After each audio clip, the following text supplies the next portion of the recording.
Hello guys! Hello mga kabukid! Magandang araw na naman po sa inyong lahat at welcome back po again dito sa aking YouTube channel. For today's video ay aking ibabahagi po sa inyo ang aming pagtatanim ulit ng mani. Bago po kami magtanim ay hinhaluan po namin ng fungicide ang mga butil ng mani. At ganito po yung aming paraan sa paghalo ng gamot sa butil ng mani.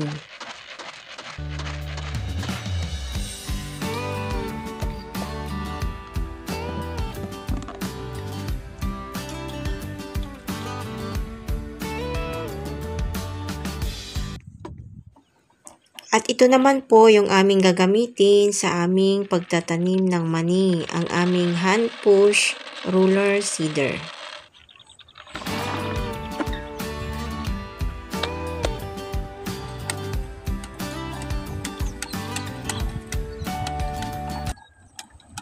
Kailangan ay hindi po masyadong mabilis ang pagpapatakbo ng roller seeder sa ating pagtatanim, para sigurado po ang paglabas ng mga butil.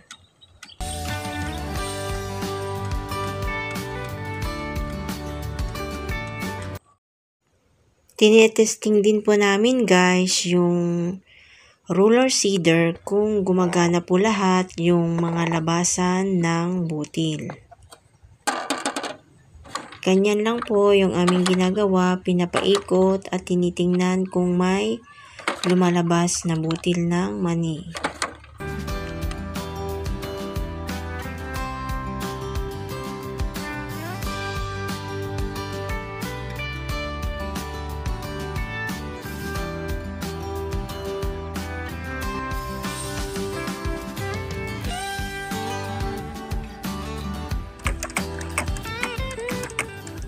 Minsan may mga butil po ng mani na hindi natatakpan ng lupa, kaya kailangan po natin itong tingnang mabuti.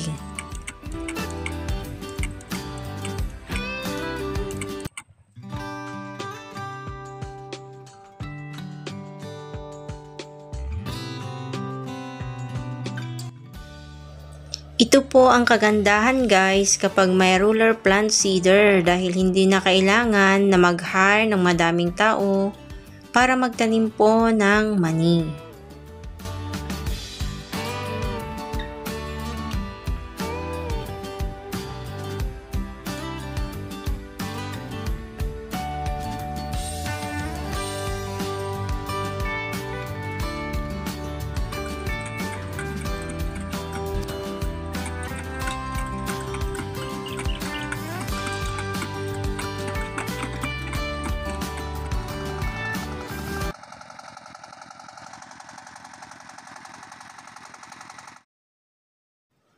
At ito naman po guys ang pagdidilig sa mga bagong tanim na mani, para mas maganda po ang pagtubo nito at makakatulong din po para hindi po ito kainin ng mga langgam at daga.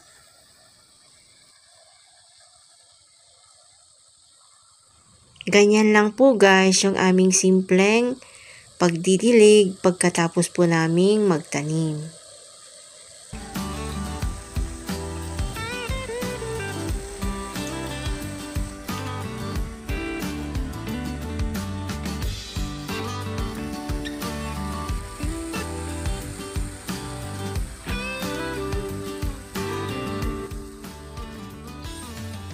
And after 4 days po of planting ay ang pag-spray naman po ng herbicide sa ating mga tanim na mani habang hindi pa po ito tumutubo guys. Hanggang dito na lang po guys ang aking may babahagi sa ngayon, at maraming salamat po sa inyong panunood. Sa aking mga subscribers, silent viewers at viewers po na patuloy pong sumusuporta sa aking YouTube channel ay maraming salamat po sa inyong lahat.